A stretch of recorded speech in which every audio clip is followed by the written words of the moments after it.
जय हिंद। आज हम लोग का टॉपिक है क्लास 8 भूगोल का चैप्टर नंबर 1 संसाधन। संसाधन चैप्टर का हम लोग महत्वपूर्ण प्रश्नों को जानेंगे और इस प्रकार से पढ़ेंगे कि हमें एक ही बार में प्रश्न याद हो जाए उसका उत्तर, ताकि हमें दोबारा पढ़ना ना पड़े। और इस प्रकार से फोकस होकर पढ़ेंगे कि हमारे मस्तिष्क में सभी उत्तर उतर जाए। चलिए शुरू करते हैं। पहला प्रश्न है, निम्नलिखित में कौन सा मानव निर्मित संसाधन है? संसाधन जो हमारी आवश्यकताओं को पूर्ति करती है वो सब क्या है? संसाधन है। तो इनमें पूछ रहा है कि मानव निर्मित संसाधन कौन सी है? कैंसर उपचार की औषधियाँ, झरने का जल, उष्णकटिबंधीय वन, इनमें से कोई नहीं। तो झरने का जल और उष्णकटिबंधीय वन ये प्रकृति द्वारा निर्मित संसाधन है, जबकि कैंसर उपचार की दवा ये कौन सा है? मानव निर्मित संसाधन है। अगला प्रश्न है, जैव संसाधन होते हैं, तो जैव संसाधन कौन सा है? यानी जीव जंतुओं से उत्पन्न, मनुष्य द्वारा निर्मित, निर्जीव वस्तुओं से भी उत्पन्न, और चौथा ऑप्शन है इनमें से कोई नहीं। तो हमारा सही जवाब होगा जीव जंतुओं से उत्पन्न। तीसरा क्वेश्चन है, केरल के तटीय रेत में पाया जाने वाला संसाधन है थोरियम, मोनोजाइट, यूरेनियम, इनमें से कोई नहीं। तो केरल की रेत में पाई जाती है तटीय रेत पर मोनोजाइट। सही जवाब है मोनोजाइट। अगला प्रश्न है, संसाधनों का समझदारी पूर्वक उपयोग करना और उन्हें नवीकरण के लिए समय देना क्या कहलाता है? तो संसाधन संरक्षण कहलाएगा। संसाधन संरक्षण, अगर उसे ध्यान से उपयोग करेंगे, भविष्य को ध्यान में रखते हुए उपयोग करेंगे तो संरक्षण हुआ। अगला प्रश्न है, इनमें से कौन अनवीकरणीय संसाधन का उदाहरण नहीं है? 3 अनवीकरणीय उदाहरण है जबकि एक नहीं है। तो पेट्रोलियम, पेट्रोलियम का एक बार उपयोग करेंगे हम तो वो समाप्त हो जाएगा, फिर बनने में करोड़ों वर्ष लग जाएगी। कोयला भी, प्राकृतिक गैस भी, जबकि जल हमारा अनवीकरणीय संसाधन का उदाहरण नहीं है या नवीकरणीय संसाधन है। क्वेश्चन नंबर 6, लद्दाख में पाया गया यूरेनियम इनमें से किसका उदाहरण है? वास्तविक संसाधन, संभावित संसाधन, नवीकरणीय या अनवीकरणीय? तो ये वास्तविक संसाधन है यूरेनियम। संसाधन क्या होता है? प्राकृतिक उपहार, मानवीय उपहार, मानवीय क्रियाओं का परिणाम, प्राकृतिक क्रियाओं का परिणाम। तो मानवीय क्रियाओं का परिणाम होता है संसाधन, मानवीय क्रियाओं का परिणाम। यह एक प्राकृतिक संसाधन है। इनमें से प्राकृतिक संसाधन कौन सी है? सड़क, बैलगाड़ी, मृदा या लकड़ी का घर? तो मृदा जो है एक प्राकृतिक संसाधन है। इनमें से किसका वाणिज्यिक मूल्य नहीं होता है? कृषि भूमि, कोयला, वन या माता पिता का प्यार? तो माता पिता का प्यार का कोई मूल्य नहीं होता है। चक्रीय संसाधन का एक उदाहरण है चक्रीय संसाधन। चक्रीय संसाधन का उदाहरण कौन सा है? तो जल हो जाएगा, जो दोबारा से बन जाएगा चक्र की तरह। किसी भी भौतिक पदार्थ को मूल्यवान बनाने में सहायक होता है। प्रकृति, मनुष्य की योग्यता, संसाधन। तो मनुष्य की योग्यता सही जवाब है। निम्न में कौन एक सतत पोषणीय विकास का सिद्धांत नहीं है? सतत पोषणीय विकास का सिद्धांत नहीं है। ध्यान देना बच्चा, पूछ रहा है नहीं है। तो प्राकृतिक संसाधनों का सदुपयोग, मानव जीवन का गुणवत्ता को बढ़ाना, संसाधनों का पुनः उपयोग करना। सही जवाब हो जाएगा मानव का स्वयं के विकास के लिए सोचना।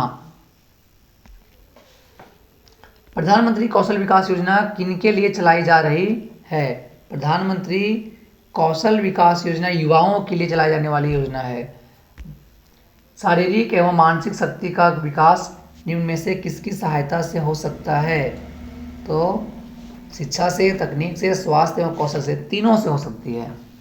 किसी वस्तु को बनाने में नवीनतम ज्ञान का अनुप्रयोग क्या कहलाती है? तो प्रौद्योगिकी कहलाएगी, प्रौद्योगिकी। सेकेंड चैप्टर का क्वेश्चन देखते हैं हम लोग। भूपृष्ठ के कुल क्षेत्रफल का लगभग कितना प्रतिशत भाग भूमि है? तो 30%। 29% है, लेकिन ऑप्शन नहीं है हमारा, इसीलिए 30% को मारेंगे। राजस्थान के पश्चिमी भाग, आप लोग को पता है बच्चा, पहला क्वेश्चन को डिफाइन करते हैं। 100% में से 70% में हमारा क्या है? 71% में जलीय भाग और 29 में स्थलीय भाग। तो सही जवाब हो जाएगा 30, लगभग 30%। राजस्थान के पश्चिमी भाग में कम जनसंख्या का क्या कारण है? तो मरुस्थल। क्या कारण है? मरुस्थल। झारखंड के सारंडा क्षेत्र में कम जनसंख्या क्या कारण है? तो सारंडा क्षेत्र में अधिक वन है, यानी सघन वन क्षेत्र। गंगा के मैदानी भाग में अधिक जनसंख्या का मुख्य कारण क्या है? तो गंगा क्षेत्र में रहने वालों का मुख्य कारण है वहाँ की जो मिट्टी है वो उपजाऊ है, उपजाऊ भूमि की उपलब्धता। भारत के कुल भूमि का कितना प्रतिशत कृषि योग्य भूमि है? तो सही जवाब हमारा है 27%, जबकि ऑप्शन में नहीं है, तो हम 26% को लेंगे। 26%।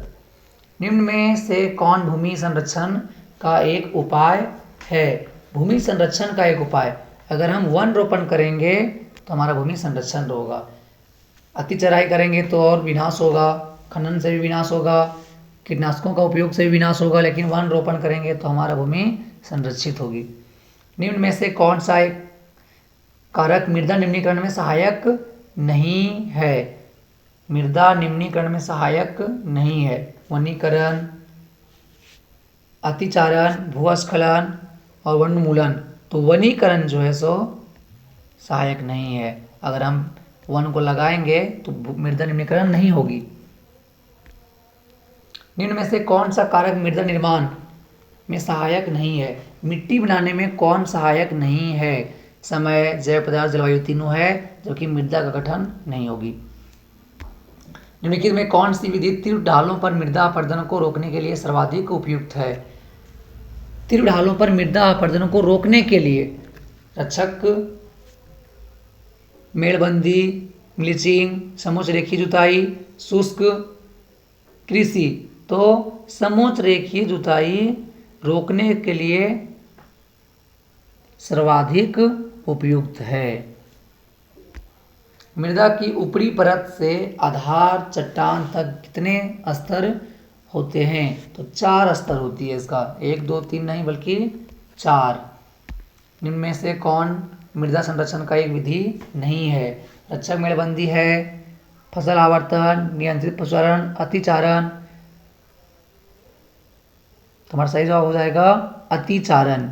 अतिचारण विधि नहीं है। पृथ्वी के भूपृष्ठ का कितना भाग जल से ढका है? पृथ्वी के तो 3/4, अभी आप लोग को बताएं हम, 71%। पृथ्वी पर जीवन सर्वप्रथम कहाँ शुरू हुआ था? पहाड़ों पर, जंगलों पर, रेगिस्तानों में, महासागरों में। तो पृथ्वी पर जीवन सबसे पहले शुरू हुई थी महासागरों में। जल का सर्वाधिक उपयोग किस कार्य के लिए होता है? कृषि, उद्योग, निर्माण कार्य, घरेलू कार्य। तो सबसे अधिक होती है कृषि के लिए जल का उपयोग। आज का सेशन का लास्ट प्रश्न है, निम्न में से कौन जल संरक्षण का एक उपाय नहीं है? तो वृक्षारोपण से जल का मात्रा बढ़ेगा, सिंचाई पद्धति में परिवर्तन लाने से भी बढ़ेगा, उद्योग निर्माण और नगरीकरण। तो सही जवाब हो जाएगा हमारा उद्योग निर्माण। जल संरक्षण का उपाय नहीं है। थैंक यू बच्चों, फिर मिलते हैं नेक्स्ट सेशन में।